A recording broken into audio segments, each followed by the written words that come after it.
Hello guys, mag-unbox tayo ng MCK 400 white version.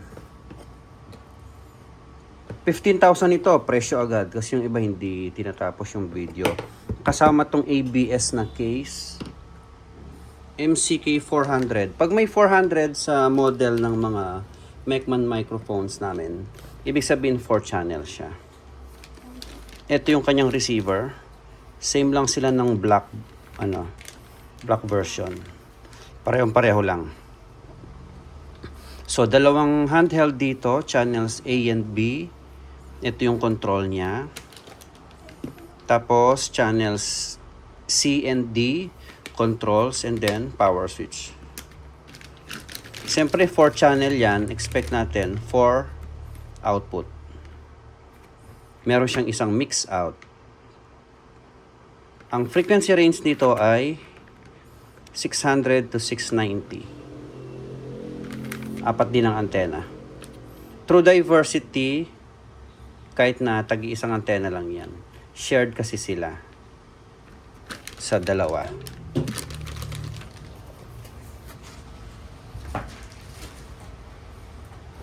Ito yung manual. Sa nagtatanong ng specs, hindi ko masagot nung nakaraan. Hindi ako masyado sa technical kasi ako actual lang sa actual event ko na ginagamit talaga. So pag pasado sa akin sa event, pre-recommend ko sa inyo. Sige, yung specs niya dito, ang importante lang naman sa specs dito yung kanyang frequency, 610 to 690. Ano pa ba? I-ano nyo na lang, i-post nyo na lang, screenshot nyo na lang. Yung body pack add-on siya. Parang ganito. Ito yung head worn. Ito yung kanyang body pack. Tapos meron siyang lapel. Yung clip type sa may bandang kwelyo. Doon siya sinusuot. So, bali 3 pieces yan. 1, 2, and 3. So, add-ons ito. Para magamit mo to, kailangan meron ka na nito. Kailangan bibili ka muna nito. Kasi, yun ang ipe-pair mo dito. So, ito yung receiver. Ito yung transmitter. Ipe-pair mo siya dito. If in case lang na kailangan mo ng head-worn type ng mic or lapel. So, pag naka-pair itong isang unit na to, di-disable ka ng isa. Yun ang papalit muna dun sa handheld. Magiging ganito muna siya. Hindi siya pwedeng maging pang-lima. Baka mamaya isipin nyo, may 4 na handheld ka tapos i-connect mo tong isa, magiging 5. No. 4 lang ang port channel siya. So, pag disable mo tong isa, itong isa yung i-pair mo, magagamit mo siya.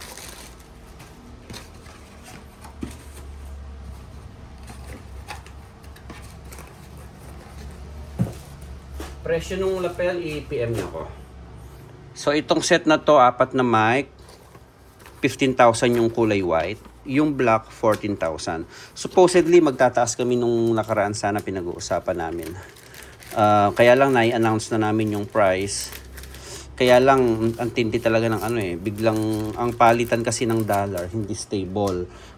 Halos magkano lang ang tubo ng company ni Mecman sa mga mic. Kasi kung titignan nyo, 15K, tapos yung mga dual natin nasa 9.5 hanggang 13K.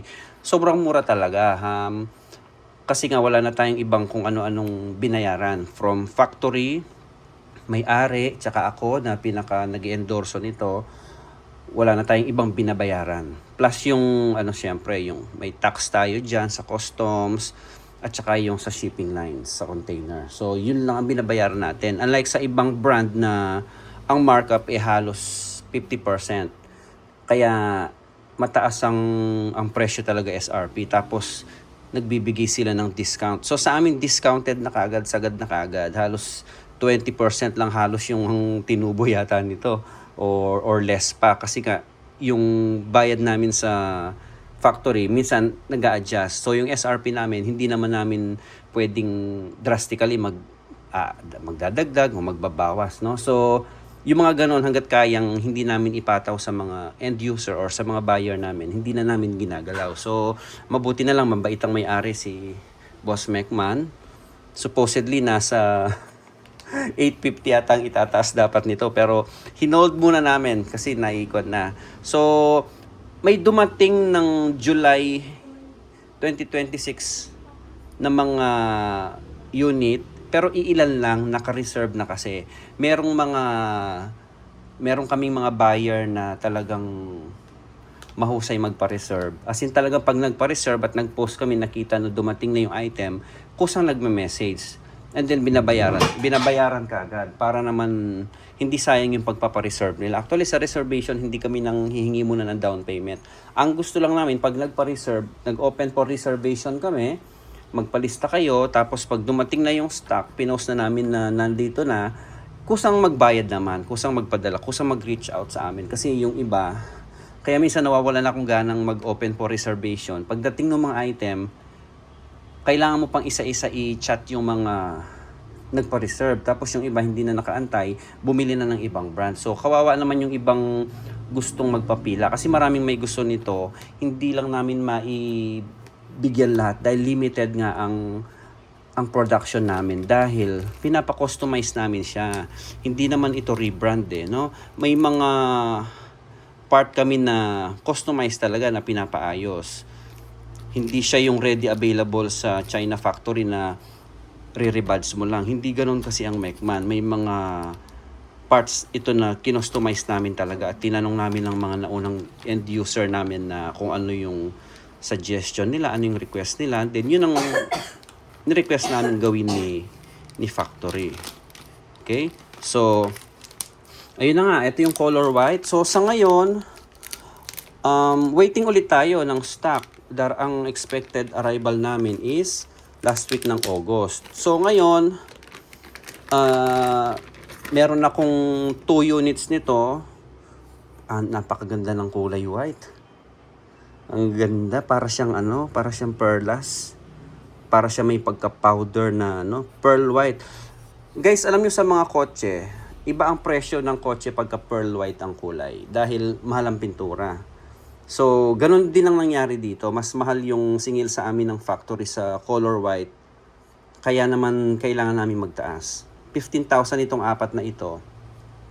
Yung black, 14,000. Ang hiling ko sana all white as in totally white. Kaya lang, plastic kasi ito. Madaling matanggal ang pintura sa plastic.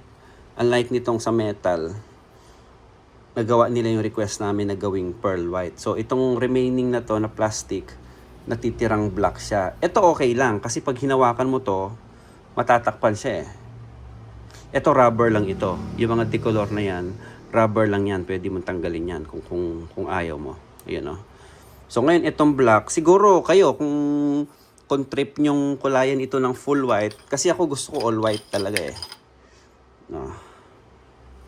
Kasi, tsaka ito yung antena niya. Plastic siya. Nasa sa inyo kung madiskarte yung kulayan nyo ng white or tapean nyo ng white. Bahala kayo. Basta, ayan. At least nakapag-produce tayo ng white. Napakaganda nito sa mga wedding, indoor. Kulay ang pintura ng function hall. Ang ganda ng white, May natitirang konting black lang talaga. Ang color white ng Mekman ay dedicated lang para sa mga MCK model. Meron tayong MCK 100. Yung kalahati lang yung receiver. Same siya nito pero hinati lang siya dito. Yung maliit na receiver. Yun yung tag 6.5 natin. Unfortunately baka tumaas din ang presyo. Pero panalangin natin na wag masyadong gumalaw yung palitan ng peso at dollar. Pati yung giyera sa Middle East, syempre apektado tayo niyan dahil yun nga, gumagalaw yung palitan ng dollar. Okay? So, try ko lagyan ng battery.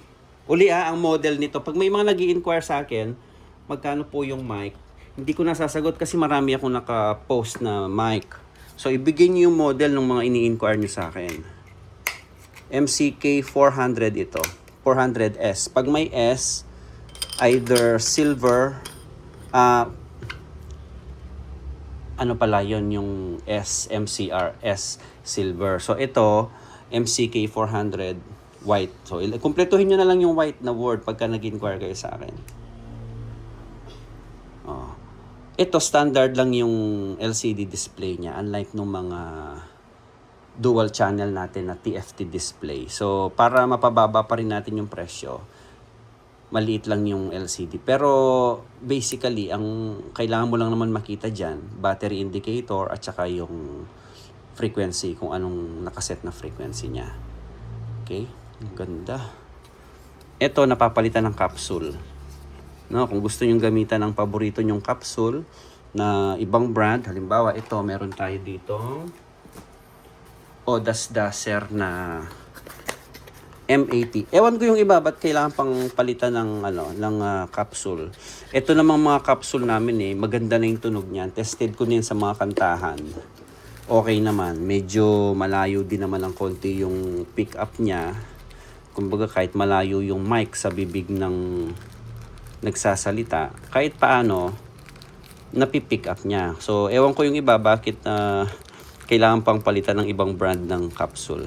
Well, kung may pambili kayo, kung talagang prefer niyo yung tunog nitong mga aftermarket na capsule na may brand talaga, kumbaga ito, maker talaga ng mga ganitong capsule, itong brand na to, Odas Dacer. So, ayan, pwede mong ipalit yan. Yun nga lang, medyo weird lang ang magiging kulay dahil, ayan, naging mix and match na yung kulay. Okay?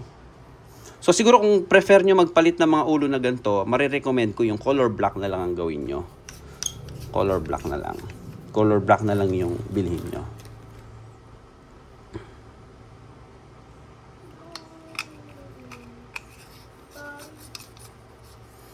Tapos yung polar pattern niya, ayan. Buksan natin yung grill niya.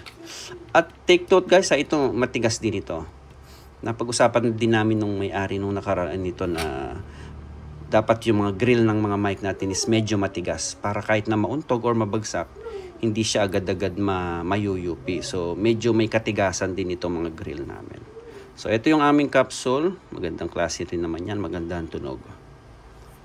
Kumbaga kahit bilhin mo ng ganito na, ready to go na to. No need naman na agad-agad palitan mo yung capsule. Unless may pambili ka at sobra-sobrang budget at prefer mo talaga yung tunog ng mga aftermarket na or ibang mga brand, okay din naman. Ang ganda nito sa mga wedding sa mga indoor event o yung mga host dyan, baka gusto nyong bumili ng sarili nyong mic 15K, apat na to. Okay, so yun lang. 15,000, apat na mic. Ang arrival ng mga stock natin nito sa last week ng August. So, sa ngayon, meron akong available na 2 unit. Isang white, isang black. Tignan ko yung mga nagpa-reserve nung nakaraan kung kukunin nila. So far, okay ito sa akin, pasado-pasado. Kasi yung black nito, yun ang madalas namin gamit talaga sa wedding. Kasi, sipin mo, isang unit ng receiver mo, 4 na kagad na ganito. So, sa wedding, isa sa host, 2 sa co-or, tapos kung may singer ka, okay, backup yung isa. Kompleto ka na, di ba? Isang tusukan lang. So, yun lang. Sana'y mapaibig kayo dito at makapag-try ng brand namin, ng Mecman, sa mga hindi pa nakakabili. So far, 2 years na po kami nag-distribute ng mga microphone dito sa Pilipinas at sa ibang mga parte ng mundo. May mga naging buyer na ako. Meron na nito sa Roma, sa Amerika, sa Dubai, saan pa ba yung isa? Somewhere south. Okay, so yun. Anyway, PM nyo lang ako pagka may iba pa kayong tanong na hindi ko na isagot. Salamat!